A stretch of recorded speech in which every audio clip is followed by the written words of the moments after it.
Right, so welcome back to Venture 82. Last time when we were here, we were just about to go into the Smelt mine section of Kelds Mill. So that's where we are now. We're in a small section of land known as Condenser Wood, because that's where the condensers were for the Smelt mill back in the day. And we're about to look at some very interesting, well, I think anyway, remnants of the mill. And a very confused me. So I will be popping up again, like in the first one, only when I need to, just to explain what's going on. Because, like I said in the previous one, I didn't quite suss it out whilst I was there. But otherwise, let's get into the video.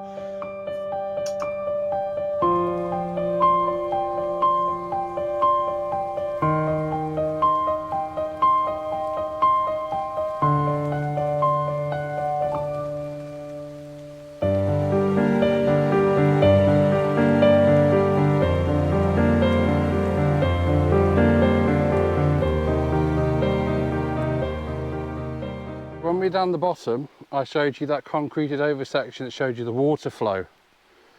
This is the beginning of that water flow. You can see how they dug their different channels. So this one's now blocked off by a tree, but they went off that way. They've got another one here that came down there. Careful, because there's moss everywhere. And through here, and that would have gone off that way. And you've got another one there, which is actually still reasonably open. Look at that one. This is so boggy.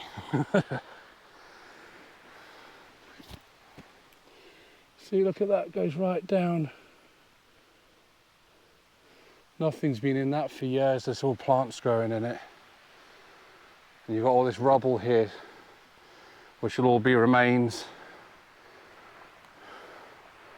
from when the Wensley Brook had a working life. And down here somewhere, see, just up there's the brook. That's just coming down on its own way there, and you've got this purpose-built wall here. Because when they built the mill, they built their own weir. I wonder if we can get to it. Let's have a look. Right, it looks to me like the only way to get a better look at that weir is to go over all this rubble. Look how much of this there is. It's vast.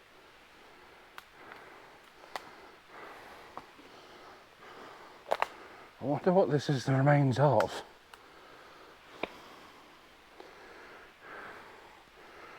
Problem is, this is all absolutely coated, as you can probably see, in moss.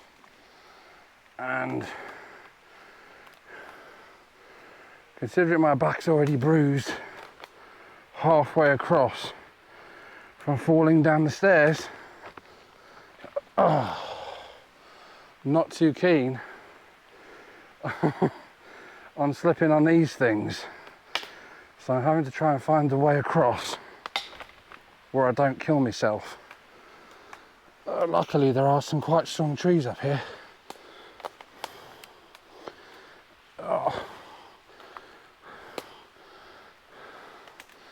Right, it looks like we're almost there, but I might have to climb down.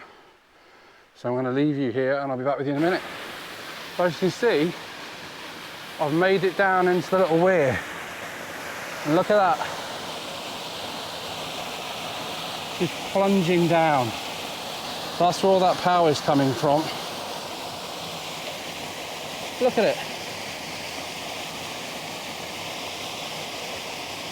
That's awesome. That's going to be quite high flow at the moment because we had rain the last 3-4 days up here. It's been quite heavy. So that's going to be quite close to, I would imagine, at least half to 3/4 flow. Look at that. Right, now I, twit that I am, have to get back up through here, up there, and back round. Wish me luck. Right, so based on the fact you probably don't want to hear my heavy breathing for my asthma, I've slightly moved my microphone. But I've come back up. See, I'm still alive. But what we've got here is the top section of this water, and this big opening here specifically, you can see there it's got proper stone roofing and everything there. Must come down 2 separate sections though, because this is one side which is now pretty much buried. You can see that, look at that. And on the other side, you can clearly see up here it's still very much intact. So I'm guessing maybe somewhere here it's split into 2, because that definitely goes into 2 all the way down, and you've got another water flow which we just saw that comes out underground. So there was a lot going on here, an awful lot going on here. I'll see if I can figure out exactly how the water flowed through here, and if I can, I'll put it in the video and explain it to you. Oh, hang on, I'm being approached. Hello. What's you up to? Nothing. Don't mind her. She's probably going to get you some interesting B-roll. She's good at that. Right, so this then, from all accounts, if we go up here, so you can see our water supply is over there. You can see that it's basically that little wall you can see there just at the edge of the wood. Where does that go to then? Let's see if we can find out, because see, there's another opening there. You can see that one. And then it gets much bigger up here. So what's this? I can't imagine the grief involved in bringing all this stone up here. Let's have a look. Right, so yeah, this goes all the way up the hill for quite a bit yet. Look at that. Wonder where it ends. That's impressive. They've managed to split up so much water. I'm wondering if... Right, so I'm going to interrupt myself here. So what's happened here is, this is what's confused me. They have, as is the name of the place, condenser wood. They had their condensers in this wood, which meant that their flue was going up there, but you also had a water supply going up there. I'll explain more about the condenser later in the video. But for now, what you need to understand is what we're looking at, or what we've been looking at, because I didn't understand when I was there either. So what you have is that big, what I'm describing as a wall, is actually the flue. That flue that I mentioned in the first video, that's the longest flue in the entirety of Yorkshire. It's that flue. So what's happening is that flue goes from the bottom where the mine is all the way up to the top. It actually at one point goes over the water supply, which you'll see later in the video. And then that went into the condenser, as well as the water supply, because you had water and the flue going into the condenser, which, like I said, I'll explain when I get there.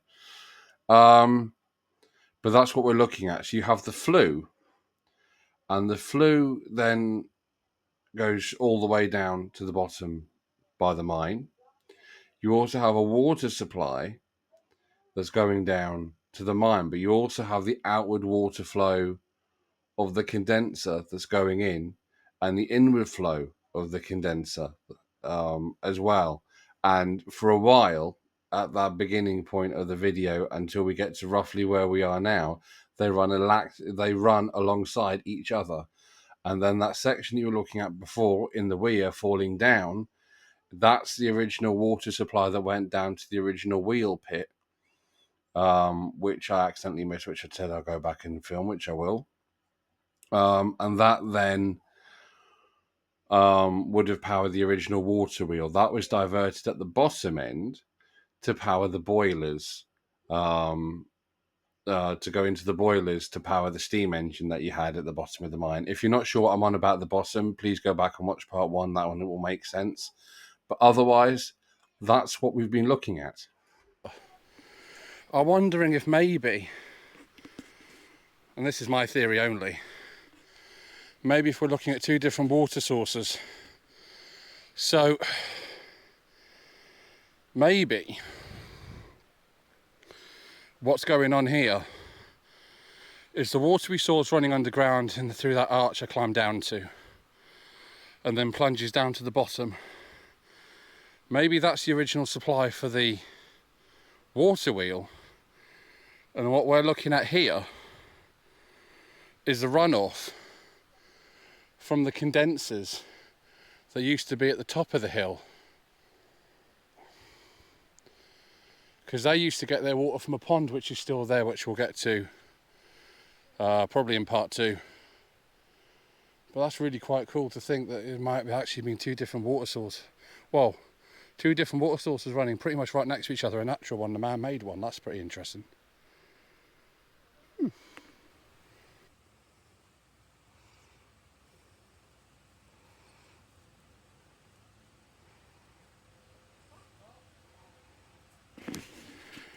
Right, so I think we found the main turning point for this water. So you can see here, if I come down, they've actually put some sort of modern day piping in there now. They've kind of followed the top, but that now plunges underground quite some way. It also shows you how much this is infilled over the years. We'll have a look down that in a minute, but that's where it went down that way we were just looking at. So it does look like this came from up top and looks like that's actually infilled to a point, but that's where the water goes to. It now goes underneath this path here. Well, I don't know where it goes from there. Maybe we'll find the other side, who knows. But they were definitely busy when they were building this. So many waterways. Although it's worth noting, when they originally built the mill, the condensers weren't part of the original build. So these would have been built later if they're from the condensers. Which the buildings are still there, we will get to those. But look, the brook, show how rough it was before. Look how calm it is up here. That's insane. Just a calm, slow trickle here, and then just a few hundred yards that way, and it's ploughing it. Oh, absolutely ploughing it. Right. We have a split path that way and up, or this way, what appears to be down. Which way do we go, George? Yeah. Right, well, it looks like we found where our watercourse comes out. It goes all the way along here, apparently. Look at that. This bit's actually still got some roof on it. And it's double again here, look, side by side. Very intriguing. Right, so public footpath goes off that way. Our water continues, what would have been our water course, continues and then disappears back into the hill back there. So, safe to assume there's no real mill buildings up this way. There may have been at one point, but there's definitely not now. I imagine most of this would have been where they had their shafts back in the day. But look at the size of some of these stones. I mean, some poor bugger, well, probably actually a couple of people, you know what I mean, anyway. Some poor sods had to bring this massive stone up here just to cap that. Look at it. It's so extensive. And I've reinforced things and all sorts.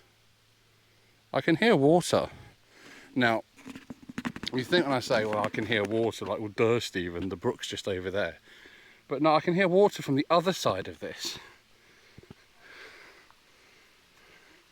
Oh wow, one of the watercourses is still in use. So, that's interesting.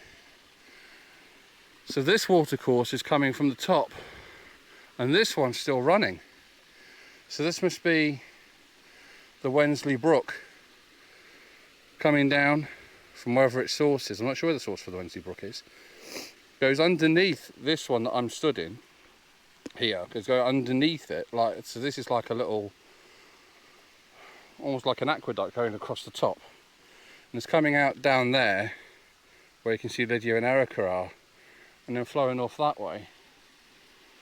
So this was, yes, this was definitely a completely separate water source, well and truly. The other way you can tell is, look, there's a brick wall back there. What's that all about? Let's go look at the brick wall. Right, so this is the point I was mentioning to you where the flue goes over the watercourse, like a railway going over a road. So, and then of course I mentioned the wall. That's the remains of the condenser. Now, so to put this all into context, let me just read to you first what I've written about the condensers, because I'm not an engineer, so I couldn't remember all this. So, Kelds Head Mill installed 2 Stokoe condensers to extract excess lead from the fumes by using a wooden wheel, water wheel, inside the condenser, which provided a draft, cooling the fumes enough that the lead in the fumes would get caught in the water flowing through the condensers, which took them through the water into flagging pits to be repossessed, with the remaining fumes continuing up the flue and out the chimney 2 miles away near Cobscar Mill. Now, shut up, phone.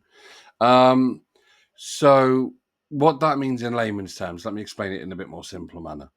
You have your condenser, your fumes are coming in from one side, your water's coming in from the other side.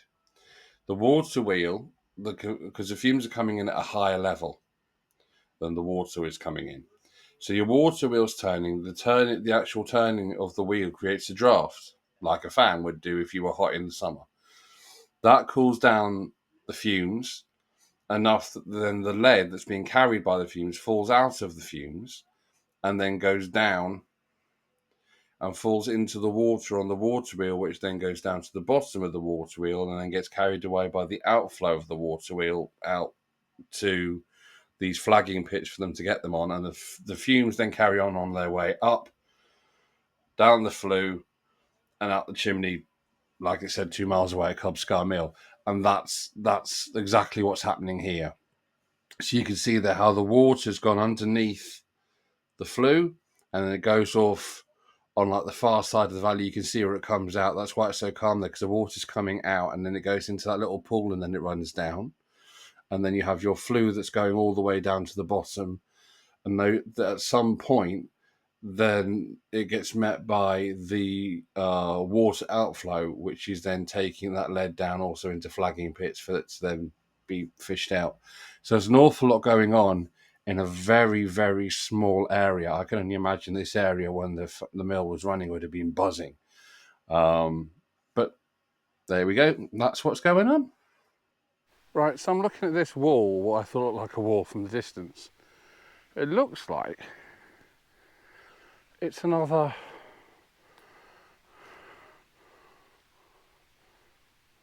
Looks like it's another wheel pit. Why would you have 2 wheel pits? Right, let's have a look and see what we can find. Preferably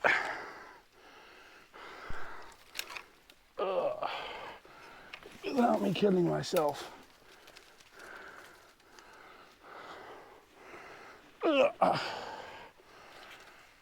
Right, so it is. Look, it's another wheel pit. So there's 2 wheel pits. I don't know if you can see that very well, because there's actually a tree growing inside it. But see, that's not a wheel pit. Pardon me. There's a wheel pit down the bottom. There's a wheel pit here. There's 3 different water culverts.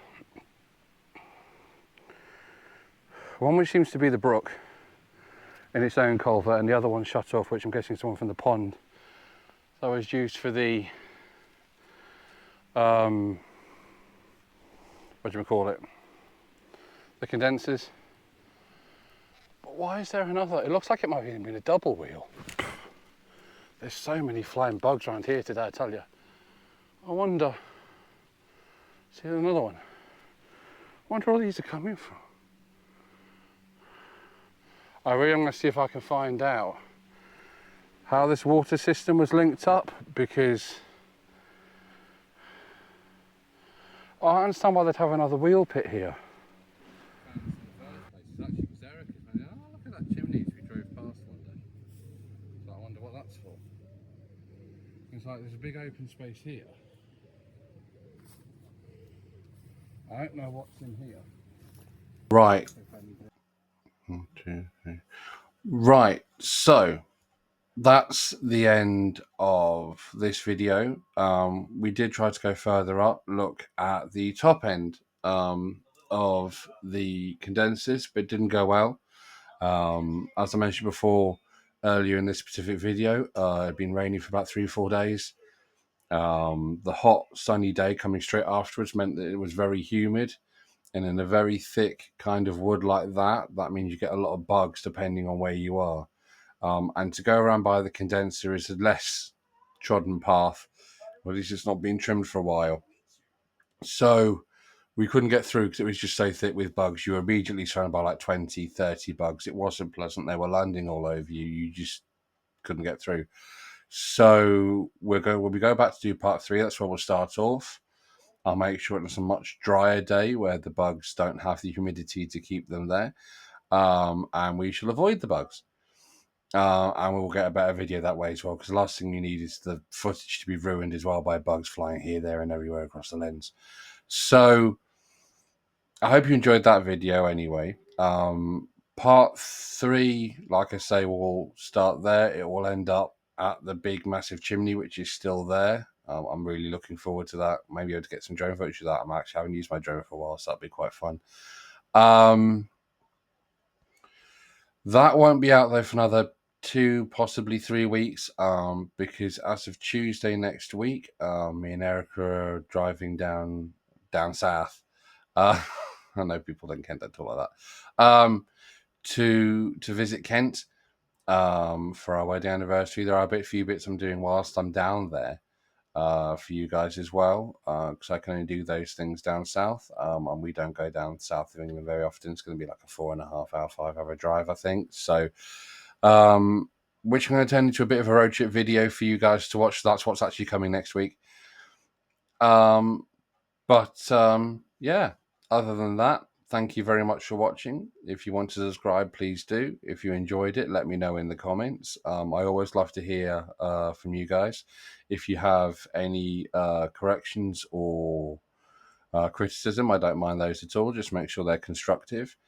And I will see you in the next one. Have a lovely week, whatever it is you get up to. And if you're watching this live, I would also suggest you enjoy the rest of your Sunday. And I appreciate the fact that you've taken time out of your weekend to watch me. But otherwise, see you soon. Take care of yourselves.